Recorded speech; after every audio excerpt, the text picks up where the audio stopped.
What's going on? Oh, awesome. Alrighty, hello to everyone, and welcome back to the latest edition of the Jake's Take with Jacob Elyachar Podcast. I'm your host, Jacob Elyachar, the chief content producer and writer of jakestake.com, a pop culture entertainment news website. Now, before we get started, if you're listening to our audio version, please give us a 5-star review and subscribe. And if you're on YouTube and watching us on YouTube, please give us a thumbs up and also subscribe to my YouTube channel. Today I have a very exciting guest. He is a Spotify verified artist, and he has, as of this recording, 7,600 Instagram followers. Please help me welcome Don Dadda to the podcast. Yeah. Bad man. There. How'd you like that introduction? Say again? How do you like that introduction? Oh, it was great. I like the energy. The spirit was there. We're going to run with it. Awesome, Don. Thank you very much for taking time in your schedule to speak with me today. I really appreciate it. No problem. Anything for you, Jake. All right, so let's get started. So, Don, when did you get interested in music, and how did that passion evolve into the desire to pursue a career in the recording industry? So I got interested in music when a friend of mine gave me the FL Studio demo version. And I mean, I did like a play and things like that in junior high school, I would say. And I did one project, and I ended up being like the star actor, and then ended up even doing a little writing and a little verse at the end of it, right? But I didn't really think of that as anything. In fact, I thought of that more as acting than anything else. But that would probably be the first time I ever touched music in general. But a few years later, it will come back full circle when I got that program, and ended up just falling in love with it. I would spend hours sitting there on my mom's old PC, and time would just go by. And I never had the real version, so I had the demo, so I couldn't even close the program or shut the computer down. So it was even worse. So like I would spend as much time trying to do as much as I can. And I think that was like the first time I really knew that I loved music for real. That's awesome because it reminds when you were describing me about that demo and like how it doesn't shut down. It's like basically what it reminded me about playing Pokemon Gold and Silver, and then Yellow as well on Game Boy, and also Super Smash Brothers and the Marvel Ultimate Alliance on GameCube and the Wii. You can't Oh, once you start, you can't stop. 100%. 100%. And I definitely played those games myself. You know what I'm saying? Like I was a Nintendo guy, Nintendo 64, Super Nintendo, original Nintendo. I had all of them, you know what I'm saying? So I can 100% relate. Yeah, I love the Nintendo products. They were amazing and definitely an important part of my childhood.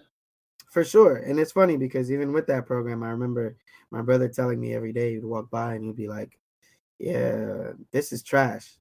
And then he would come back the next day and he'll listen and he'll be like, yeah, what's this? Yeah, this is terrible. And then one day he walked by and he's like, what's this? I was like, something I made. He's like, huh, this sounds all right. And then he just kept walking again. I was just like, oh, you know what I'm saying? Like that just got me so excited because I was so used to hearing this is trash or this is terrible that the one time I got oh, this is all right. This is actually okay. You know what I'm saying? It just showed me that there's potential in what I was actually doing. So I definitely agree that it's always great to hear to get the approval of the sibling of as course. well. So awesome. So let's get started. Let's get back to our conversation. So who are your role models and how do they influence your sound? So my role models are, I don't have a bunch of like celebrity people or anything like I want to be like because I was always a very realistic person. So I'm very down to earth, and a lot of the people that I look up to are people that I know and people that I actually saw do things. And so my family is one thing for sure.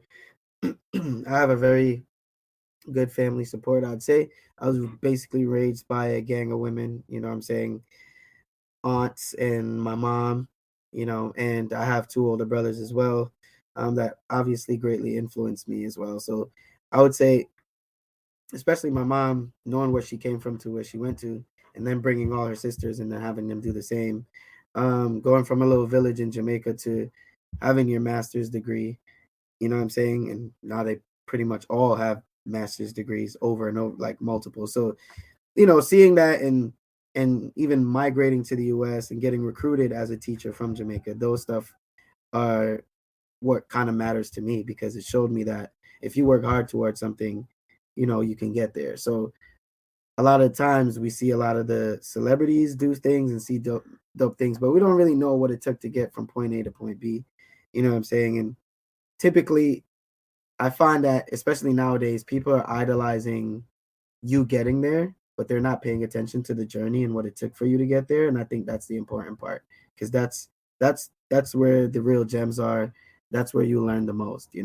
So to reiterate, I would definitely say my family is probably my biggest group of supporters and um, people that drive me, and my role models. But in addition to that, if I am going to give you some more popular people, there's a lot of people that I think influenced me along the way as well, just by watching their career and looking into it. So Pharrell would definitely be one of them, just because he's quite eclectic. He's very different. He's cool. So it's like, he reminds me a lot of myself, right? In the sense of, throughout his whole career, everything he kind of touches is gold. And he touches so many different things, from fashion to music. He literally did a whole score for the movies, the Despicable Me movies. That's like crazy. He conducted an orchestra. How many producers do you know conduct an orchestra, right? So these things, he keeps evolving. He keeps getting better. Now he has the whole Human Race brand.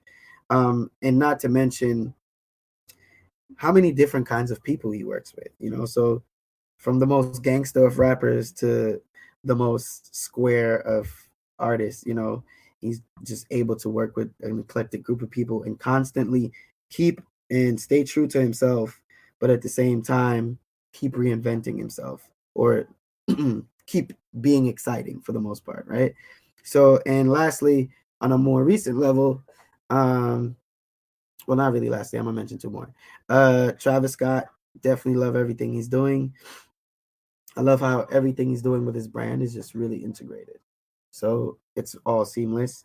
And again, all of these folks are all producers, artists, fashion, probably icons at this point, and they're involved in multiple things. So there's really super creatives. And then of course, I'm from Jamaica myself, so I wouldn't, and it influences so much of my music. I would say, like, I'm gonna give it to like all of 90s dancehall and early 2000s dancehall. So everything from Sean Paul to Buju Banton to uh, Mr. Vegas, all these guys I listened to growing up, definitely let me know what was possible. And mixing the sounds, using that Jamaican influence and mixing in that pop sound is something I do a lot of as well. So yeah, no, that was a long-winded answer, but I feel like it was a deep question, low-key. So. But that was a really good answer. It's amazing to hear about how your mom and your aunts and sisters surrounded you guys and actually inspired you to go improve, and not to mention your older brothers as well. But that's sometimes it's better to have strong personal connections and stronger personal role models than some of the music industry, because over the past couple of years, we've seen a lot of skeletons fall out of their closets. A lot of skeletons. Whole bodies falling out. Yeah, and I really like that you mentioned Pharrell. Pharrell is definitely one of my favorites. Yeah, he's a great. Hey, who doesn't love Pharrell? Like, I don't think I've ever heard one person say a negative comment about Pharrell. And look at the set, and some of the biggest songs of the 2000s came from him. Look at Happy, and then and of course, Get Lucky with Daft Punk and Daft Punk, one of the greatest party songs of all time. Yeah, Get Lucky, but the Grammy one with him, Daft Punk, Nile Rodgers. I cannot forget about Nile Rodgers. Yeah. And then Stevie Wonder, and how they led that whole huge dance party of Get Lucky when they performed at Grammys. One of my all-time favorite moments of the modern day Grammys. That's a fact. That's a classic performance. You know what I'm saying? And I always thought, I don't know if you ever noticed, but that song maybe has like no more than 8 to 16 lines. How do you make 8 to 16 lines sound good for 3 minutes? Yeah, I dare anybody to try it. he's singing the same thing over and over again, and you don't really realize it. So I just stuff like that, you know what I'm saying, in like paying attention and listening, to me that's amazing. So Absolutely. So let's talk about some of the challenges that you faced breaking into the music industry and how did you overcome them? so some of the challenges, I feel like it's the music industry. There's always going to be challenges, right? I think one of the first ones was actually learning to make the music, right? And learning what's important in the music industry. So the first challenge I faced was just not having someone to really tell me what's important. So there's a lot of facades in the music industry, and when you're trying to be an artist or anything in that sense, producer, whatever, you're gonna kind of just repeat what you see other people doing that seems like it's working. But the real key is that a lot of that stuff is very superficial. It doesn't actually mean anything, right? So, for example, you're gonna try to build your Instagram, of course, right? But does your Instagram followers equal dollars and cents? Absolutely not, right? Um, it's not really your Instagram followers that's important, even though people pay a lot of attention to that. It's your influence.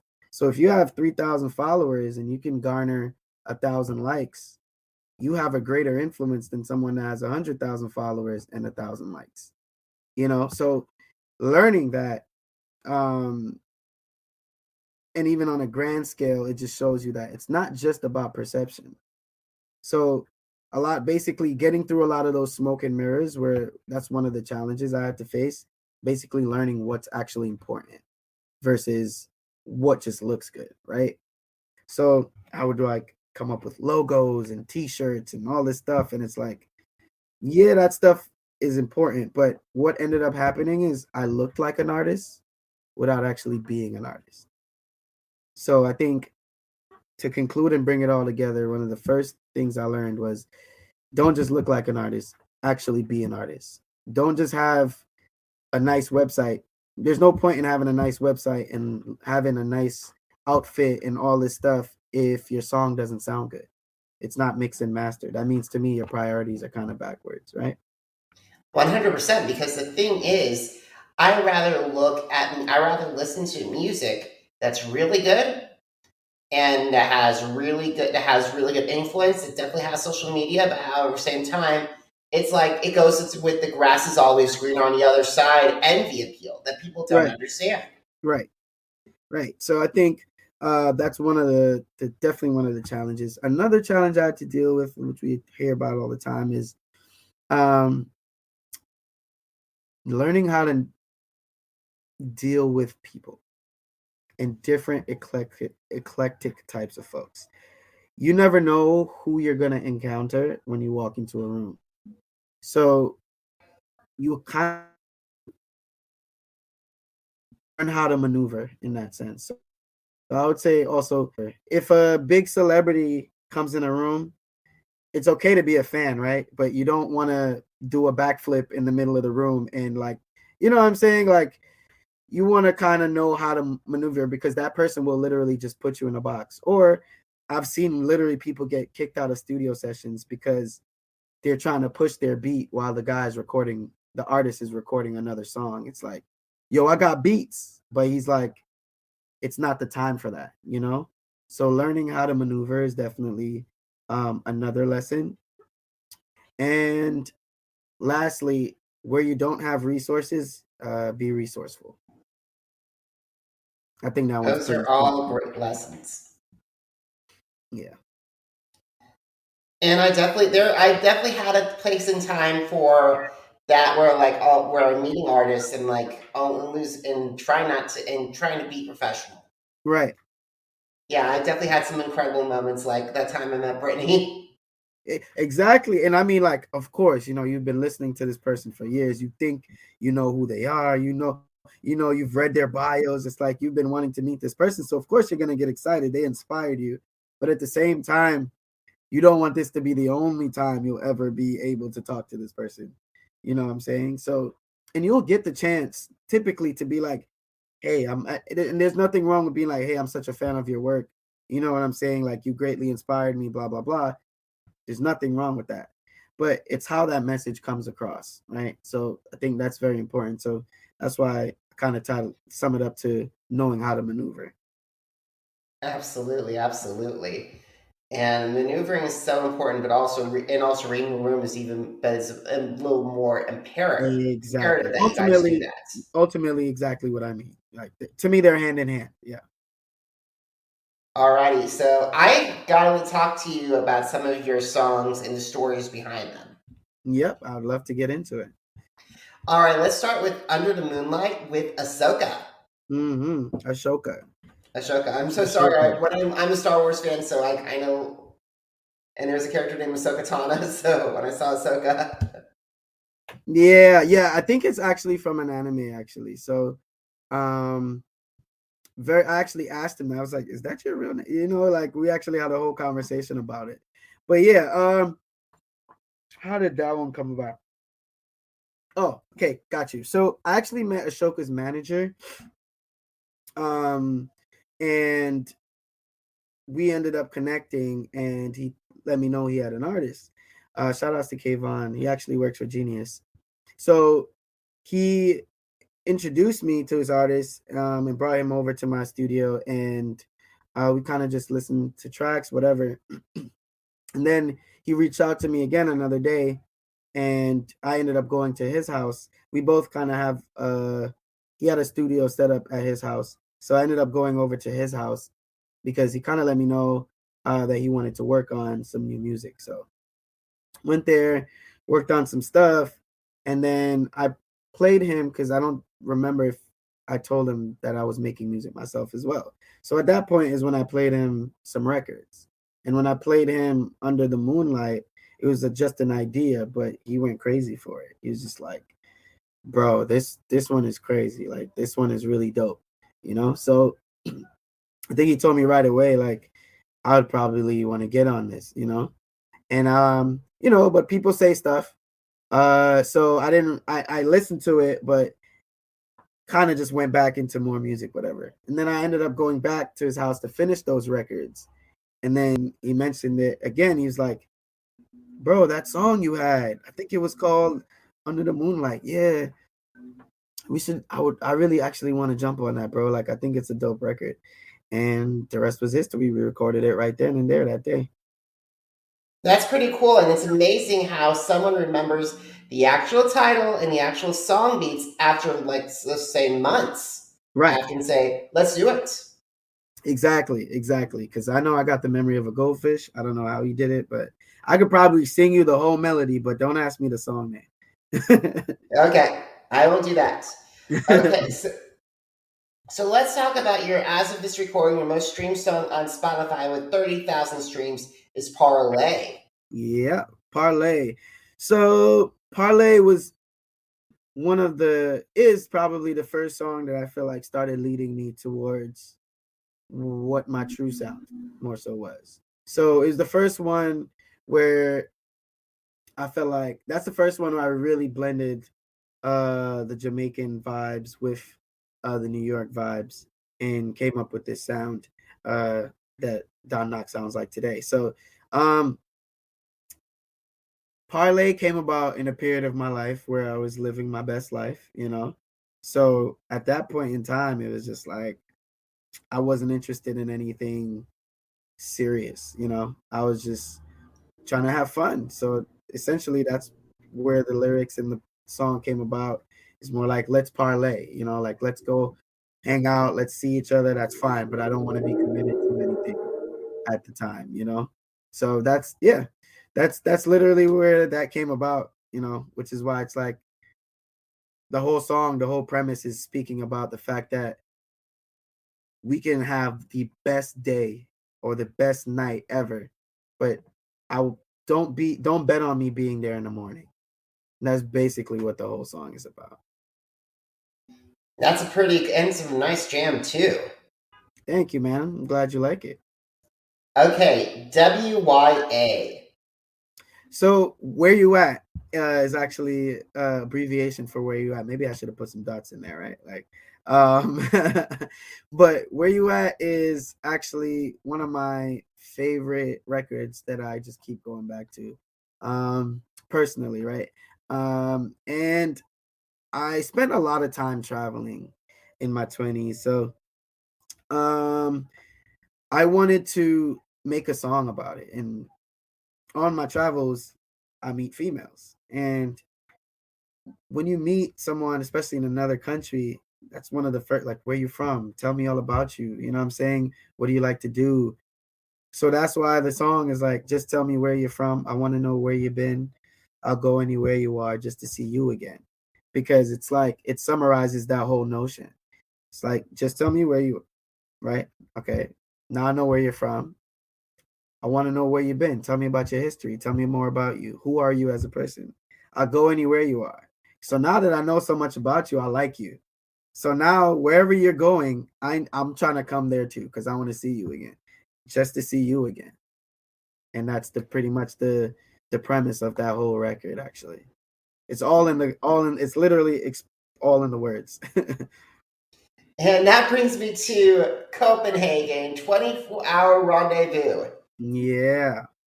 So yeah, this one is a little bit more spicy, but this one's more about something specific. I actually met a woman in London a few years back, and when I got back, literally within the first 48 hours, I wrote this song.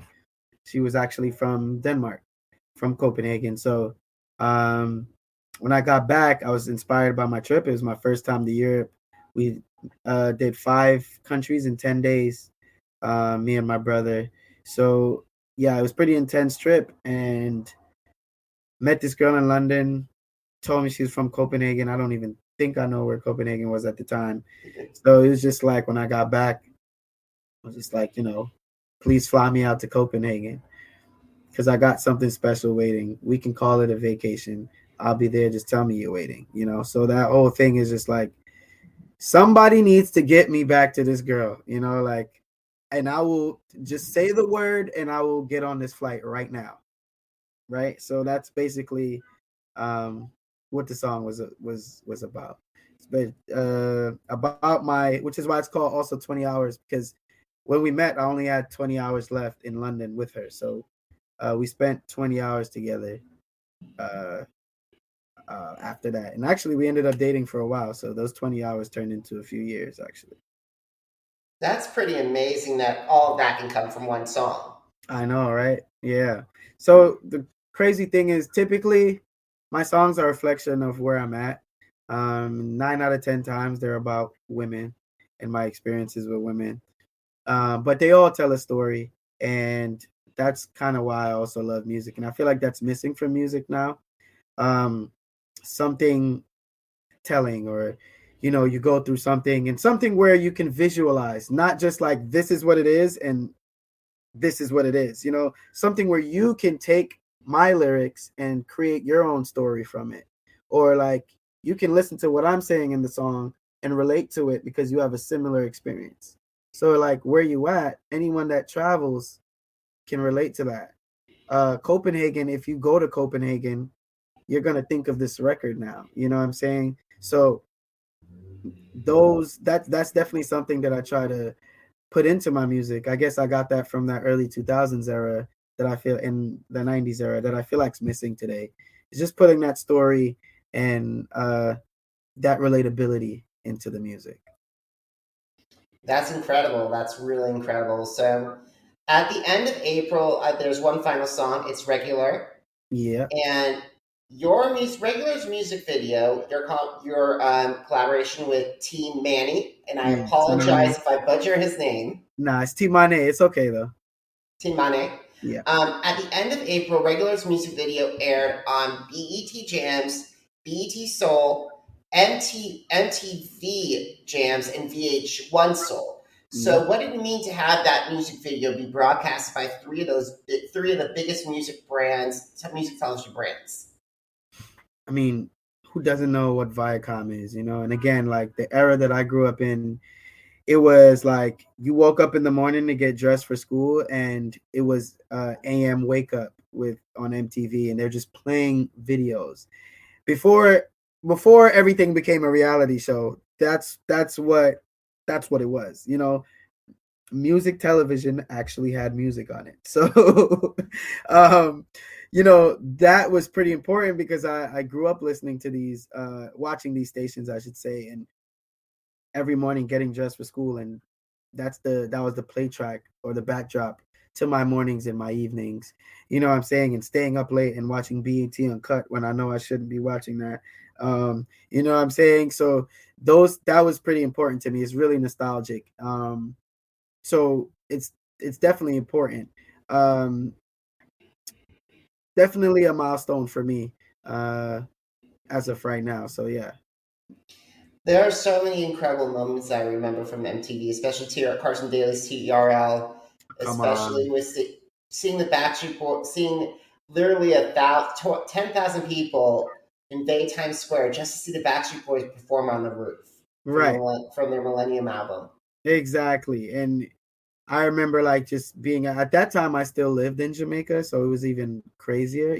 So like when I moved to New York, um it's even a little bit different, and going to Times Square and seeing where that used to be and things like that. So but coming from Jamaica and seeing that on TV in Jamaica, and then coming to the place and actually being able to be on these same channels now uh is just monumental, and I can only just be thankful for it. Many don't get there. So And also, I gotta say, there's way too much ridiculous on, and not enough of great quality music videos like yours on. thank you so much. Thank you so much. You can't grow up in the time period that I maybe I think we did. I think we might be, but like, and not appreciate a good quality music video. Like I always use the example of like a Bad Boys for Life music video with Diddy, and when the actors used to come in and make a little cameo, and then you take a break in the music video and do a little skit. Like just these things were, again, back to story, right? I feel like it's just so missing in music now, like in its entirety. So that idea of story is something I definitely wanted to bring in, because anyone can stand in front of a dope backdrop and sing their song. And I think that's what a lot of music videos have become.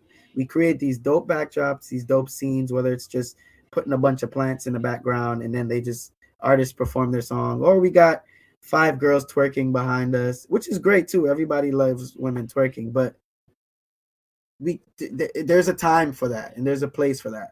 If I'm talking about uplifting Black women, I don't think that I want to see twerking in the back, like in the back of the video. There's a time and a place for it. If I'm talking about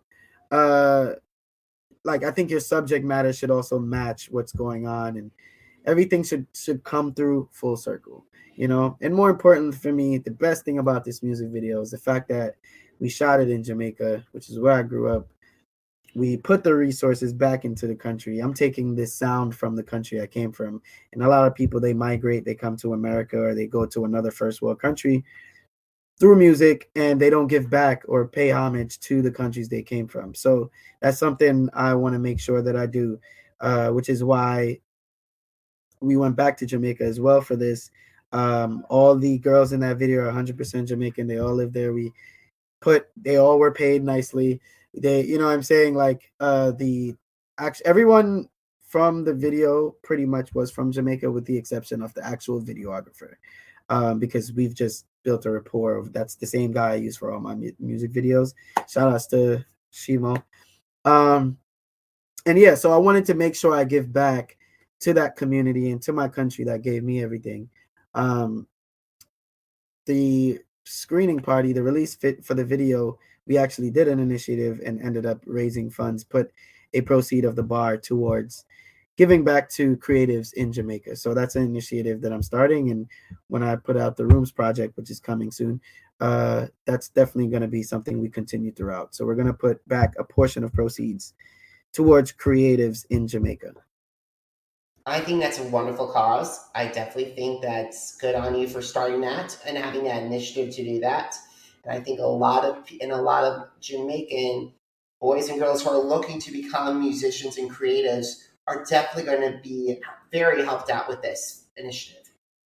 100%. I mean, like, I have this theory that, for a country that's so poor and doesn't really have much, in my opinion, Jamaica is the most influential place in the world for its size. Absolutely. It's a legendary sound and culture has been spread around the world, and there's not enough riches. You guys given enough riches, and we've taken enough riches. It's about time that you guys get them back. 100%. Alrighty, so let's get started as we start winding down our conversation. So, do you have any favorite social media channels that you personally like? So, social media channels, as in people that I follow? Oh, no. What's your favorite social media platform? Facebook, Instagram, TikTok? Okay. That's a no-brainer. It's definitely going to be Instagram. I'm not really on Facebook, but I do the whole coupling thing where everything I post on Instagram goes to Facebook. I'm on TikTok as well, but I'm getting the ropes. TikTok is a little bit more tricky, and I think it prefers uploading content directly to the platform. So TikTok, in my opinion, is just a little bit more time consuming. So that's the only thing for me in TikTok, but I would definitely 100% say Instagram is my favorite. And they have managed to steal every platform's abilities and put it into one. So, I mean, I don't know what the laws are with that, but they've been able to do it successfully and just keep doing it. So, yeah, it's like they've integrated everybody into one. So instead of using all these 5 different things, that's my main platform for sure. Awesome. So, if you have any advice to artists who want to take their careers to the next level in music, what advice would you share with them, Don? I would say, I'm trying to figure out, I know what I want to say. I'm trying to figure out how to put it into words. One, first thing you got to do, and this is going to sound really redundant. You're an artist, make music, right? Like that's the main thing you need to do. I think that I find that in today's day and age, I meet artists. I'm like, oh, what's up? Nice to meet you, dude. Okay, we exchange Instagrams. I go on their page, see 100 pictures of them, but there's no music. Where do I get the music? Can't find them on streaming, so the first thing you have to do is, in my opinion, focus on the music. Typically everything else will come, but focus on the music, learn everything you can learn. And lastly, and probably more importantly, there's no rules. There's no rules at all. And part of the reason why I love it, but there's literally no rules. There's not one set way to make it. There's not where one door closes, another one opens. There's no rules at all. So you got to keep making the music, and there's no rules. Awesome pieces of advice. So, Don, are you ready for your last question? Yeah, this one's going to take me the longest to probably actually answer, but yeah, I think let's see what you got for me. Alrighty. Where can my audience find your music and also connect with you on social media? Oh, that's the easiest one. Okay, great. I thought you were Okay, great. You guys can find me at Don Knock. That's DON Knock, like you're knocking on a door. Real easy. And on Twitter and TikTok, I am at Badman Don Knock. That's BADMON Don DON Knock. Right? Boom. Awesome. So, guys, if you miss an episode of the Jake's Take with Jacob Elyachar podcast, visit our channels on Apple Podcasts, Deezer, Google Podcasts, Podcast Addict, Spotify, and Spreaker. It's Jake's Take with Jacob Elyachar, JACOBELYACHAR. Now, are you on social media? Because I'm on social media too. Facebook, Instagram, Twitter, and YouTube. Jacob Elyachar, JACOBELYACHAR.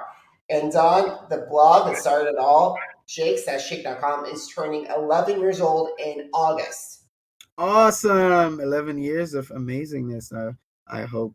So I'm very happy to have been here through its 11th year.